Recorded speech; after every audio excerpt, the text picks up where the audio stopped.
Ketika Apolos masih di Korintus, Paulus sudah menjelajah daerah-daerah pedalaman dan tiba di Efesus. Di situ didapatinya beberapa orang murid. Katanya kepada mereka, "Sudahkah kamu menerima Roh Kudus ketika kamu menjadi percaya?" Akan tetapi mereka menjawab dia, "Belum, bahkan kami belum pernah mendengar bahwa ada Roh Kudus." Lalu kata Paulus kepada mereka, "Kalau begitu, dengan baptisan manakah kamu telah dibaptis?" Jawab mereka, "Dengan baptisan Yohanes." Kata Paulus, "Baptisan Yohanes adalah pembaptisan orang yang telah bertobat. Dan ia berkata kepada orang banyak bahwa mereka harus percaya kepada Dia yang datang kemudian daripadanya, yaitu Yesus." Ketika mereka mendengar hal itu, mereka memberi diri mereka dibaptis dalam nama Tuhan Yesus. Dan ketika Paulus menumpangkan tangan di atas mereka, turunlah Roh Kudus ke atas mereka. Dan mulailah mereka berkata-kata dalam bahasa roh dan bernubuat. Jumlah mereka adalah kira-kira 12 orang. Selama 3 bulan, Paulus mengunjungi rumah ibadat di situ dan mengajar dengan berani. Oleh pemberitaannya, ia berusaha meyakinkan mereka tentang kerajaan Allah. Tetapi ada beberapa orang yang tegar hati. Mereka tidak mau diyakinkan, malahan mengumpat jalan Tuhan di depan orang banyak. Karena itu Paulus meninggalkan mereka dan memisahkan murid-muridnya dari mereka. Dan setiap hari berbicara di ruang kuliah Tiranus. Hal ini dilakukannya 2 tahun lamanya. Sehingga semua penduduk Asia mendengar firman Tuhan, baik orang Yahudi maupun orang Yunani. Oleh Paulus, Allah mengadakan mujizat-mujizat yang luar biasa. Bahkan orang membawa sapu tangan atau kain yang pernah dipakai oleh Paulus dan meletakkannya atas orang-orang sakit, maka lenyaplah penyakit mereka dan keluarlah roh-roh jahat. Juga beberapa tukang jampi Yahudi yang berjalan keliling di negeri itu mencoba menyebut nama Tuhan Yesus atas mereka yang kerasukan roh jahat dengan berseru. Katanya, "Aku menyumpahi kamu demi nama Yesus yang diberitakan oleh Paulus." Mereka yang melakukan hal itu ialah 7 orang anak dari seorang imam kepala Yahudi yang bernama Skewa. Tetapi roh jahat itu menjawab, "Yesus aku kenal, dan Paulus aku ketahui. Tetapi kamu, siapakah kamu?" Dan orang yang dirasuk roh jahat itu menerpa mereka dan menggagahi mereka semua dan mengalahkannya. Sehingga mereka lari dari rumah orang itu dengan telanjang dan luka-luka. Hal itu diketahui oleh seluruh penduduk Efesus, baik orang Yahudi maupun orang Yunani. Maka ketakutanlah mereka semua, dan makin masyhurlah nama Tuhan Yesus. Banyak di antara mereka yang telah menjadi percaya datang dan mengaku di muka umum bahwa mereka pernah turut melakukan perbuatan-perbuatan seperti itu. Banyak juga di antara mereka yang pernah melakukan sihir, mengumpulkan kitab-kitabnya, lalu membakarnya di depan mata semua orang. Nilai kitab-kitab itu ditaksir 50.000 uang perak. Dengan jalan ini, makin tersiarlah firman Tuhan dan makin berkuasa. Kemudian daripada semuanya itu Paulus bermaksud pergi ke Yerusalem melalui Makedonia dan Akaya. Katanya, Sesudah berkunjung ke situ, aku harus melihat Roma juga. lalu ia menyuruh 2 orang pembantunya, yaitu Timotius dan Erastus, mendahuluinya ke Makedonia. Tetapi ia sendiri tinggal beberapa lama lagi di Asia. Kira-kira pada waktu itu timbul huru-hara besar mengenai jalan Tuhan. Sebab ada seorang bernama Demetrius, seorang tukang perak yang membuat kuil-kuilan Dewi Artemis dari perak.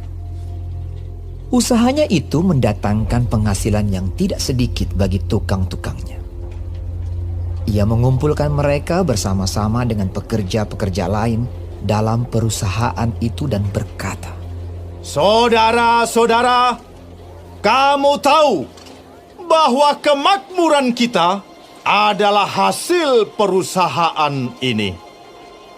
Sekarang kamu sendiri melihat dan mendengar bagaimana Paulus bukan saja di Efesus, tetapi juga hampir di seluruh Asia telah membujuk dan menyesatkan banyak orang dengan mengatakan bahwa apa yang dibuat oleh tangan manusia bukanlah dewa.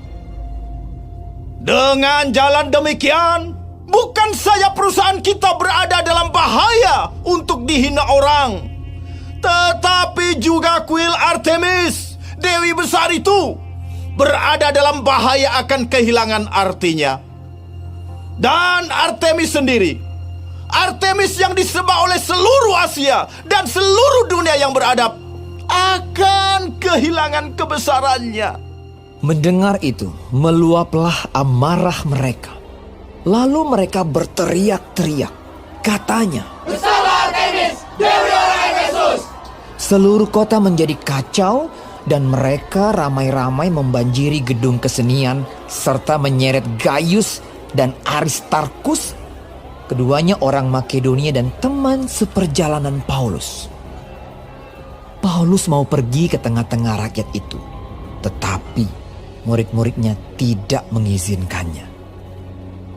Bahkan beberapa pembesar yang berasal dari Asia yang bersahabat dengan Paulus mengirim peringatan kepadanya supaya ia jangan masuk ke gedung kesenian itu. Sementara itu orang yang berkumpul di dalam gedung itu berteriak-teriak. Yang seorang mengatakan ini dan yang lain mengatakan itu. Sebab kumpulan itu kacau balau dan kebanyakan dari mereka tidak tahu untuk apa mereka berkumpul. Lalu seorang bernama Alexander didorong ke depan oleh orang-orang Yahudi. Ia mendapat keterangan dari orang banyak tentang apa yang terjadi. Segera ia memberi isyarat dengan tangannya dan mau memberi penjelasan sebagai pembelaan di depan rakyat itu. Tetapi ketika mereka tahu bahwa ia adalah orang Yahudi, berteriaklah mereka bersama-sama kira-kira 2 jam lamanya. Bersalah Artemis, Dewi orang Efesus! Akan tetapi panitera kota menenangkan orang banyak itu dan berkata, Hai orang Efesus, siapakah di dunia ini yang tidak tahu bahwa kota Efesuslah yang memelihara baik kuil Dewi Artemis yang maha besar, maupun patungnya yang turun dari langit. Hal itu tidak dapat dibantah. Karena itu hendaklah kamu tenang dan janganlah terburu-buru bertindak. Sebab kamu telah membawa orang-orang ini ke sini, walaupun mereka tidak merampok kuil Dewi kita dan tidak menghujat namanya.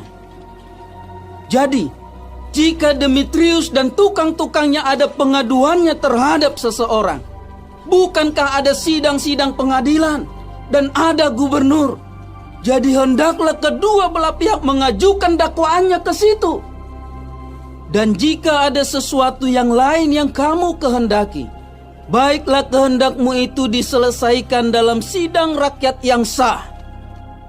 Sebab kita berada dalam bahaya akan dituduh bahwa kita menimbulkan huru-hara pada hari ini.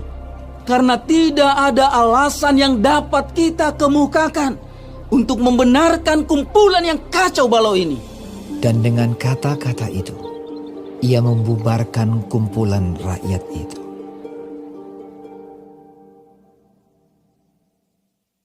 Shalom saudara-saudaraku, puji Tuhan, haleluya. Kita masih bisa hidup dan mempelajari firman Tuhan, kekuatan dalam kehidupan. Hari ini kita mempelajari Kisah Para Rasul 19. Tuhan Yesus memberkati. Paulus di Efesus. Ini adalah perjalanan misi ketiga.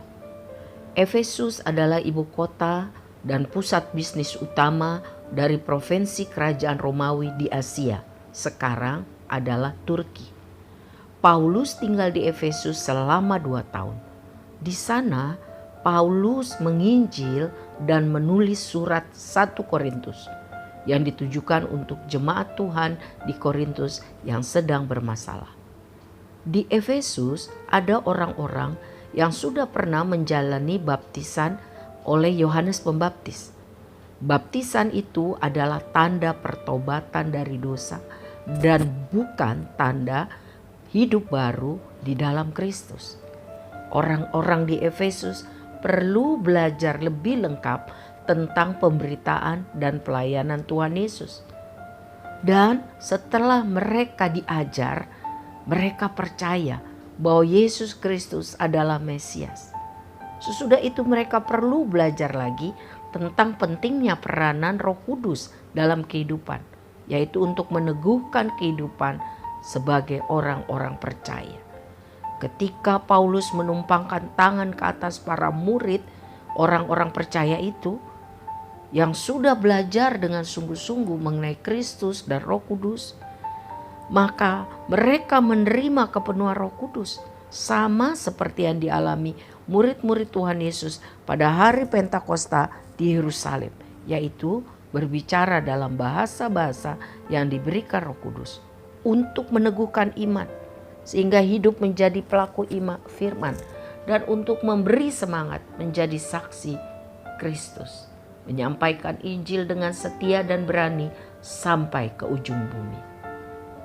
Paulus dicatat mengajar murid-muridnya setiap hari di ruang kuliah Tiranus selama 2 tahun, supaya mereka memiliki pengetahuan yang lebih baik tentang Kristus, tentang pengajaran-pengajaran Kristen. Saudara, kita perlu lebih rajin belajar firman Tuhan melalui membaca dan menyelidiki atau mendengar pendalaman Alkitab seperti Clear Sight ini setiap hari, supaya iman kita semakin teguh dan pengetahuan kita tentang firman Tuhan bertambah. Amin. Selanjutnya mengenai anak-anak Skewa. Skewa adalah orang Yahudi yang berkeliling dari kota ke kota mencari nafkah dengan cara mengaku bisa menyembuhkan orang sakit dan mengusir roh jahat. Jadi seperti dukun atau penyihir. Anak-anak Skewa mau mencoba memakai nama Tuhan Yesus, tapi mereka gagal total karena mereka tidak percaya dan tidak menerima Tuhan Yesus secara pribadi. Kuasa Tuhan Yesus itu bukan seperti mantra sihir. Dan setelah banyak orang melihat betapa hebatnya kuasa nama Tuhan Yesus, maka banyak orang di Efesus bertobat. Banyak orang yang sebelumnya menggunakan ilmu gaib untuk bisa kaya, bahagia, sukses, dan lain-lain, bertobat. Tidak mau lagi percaya kepada iblis. Jelas kuasa Tuhan Yesus dahsyat dan lebih dahsyat dari segala kuasa yang lain. Di dalam Ulangan 18 ayat 9-13, firman Tuhan melarang orang percaya untuk menggunakan kuasa gelap dan bersekutu dengan iblis. Jadi, kalau saudara pernah terlibat dengan sihir, jimat, susuk, dan lain-lain kuasa kegelapan, hari ini juga ketika saudara mendengar firman Tuhan ini, cepat mengaku dosamu, bertaubat, dan lepaskan itu semua dalam nama Tuhan Yesus. Minta dengan sungguh-sungguh kuasa darah Kristus Yesus menguasai hidup saudara. Sebab iblis datang untuk mencuri, membunuh dan membinasakan. Tapi Tuhan Yesus datang untuk memberi hidup dan mempunyainya dalam segala kelimpahan. Tercatat dalam Yohanes 10 ayat 10. Selanjutnya, Demetrius membuat huru-hara di Efesus. Paulus bermaksud ingin ke Roma untuk memberitakan Injil Tuhan Yesus. Sebab saat itu Roma adalah pusat kekuasaan dunia. Sebelum itu ia mengutus Timotius dan Erastus untuk pergi mendahuluinya. Lalu terjadilah kerusuhan besar di Efesus karena banyak orang jadi percaya kepada Tuhan Yesus. Sehingga mereka tidak mau lagi menyembah Dewi Artemis yang terbuat dari perak. Artemis adalah dewi kesuburan, digambarkan sebagai patung perempuan yang mempunyai banyak payudara. Perayaan untuk Dewi Artemis selalu disertai pesta pora dan mabuk-mabukan. Karena banyak orang tidak lagi mau menyembah Dewi Artemis, membuat pengusaha patung Dewi Artemis yang bernama Demetrius dan tukang-tukangnya marah karena mata pencariannya terancam bangkrut. Karena mereka sangat cinta uang, tamak, maka mereka usahakan untuk membuat kerusuhan massal. Paulus hendak menjelaskan masalah yang sebenarnya, tapi ia tidak diizinkan oleh para sahabatnya, termasuk pembesar kota. Karena keadaan sangat mencengkam. Sebab kumpulan perusuh itu sangat anti orang Yahudi dan sangat anti orang Kristen. Huru-hara di Efesus membuat Paulus harus segera meninggalkan tempat itu dan meneruskan perjalanan misinya. Saudara, orang yang mau dipakai Tuhan Yesus, memberitakan Injil, hidup melakukan firman, harus selalu siap bila Tuhan izinkan kita menghadapi keadaan senang atau susah, sehat atau sakit, kaya atau miskin, tenang atau rusuh. Jalan serta Yesus setiap hari. Lakukan saja yang terbaik setiap hari. Bersama Tuhan Yesus kita bisa menanggung segala perkara karena Tuhan memberi kekuatan. Amin.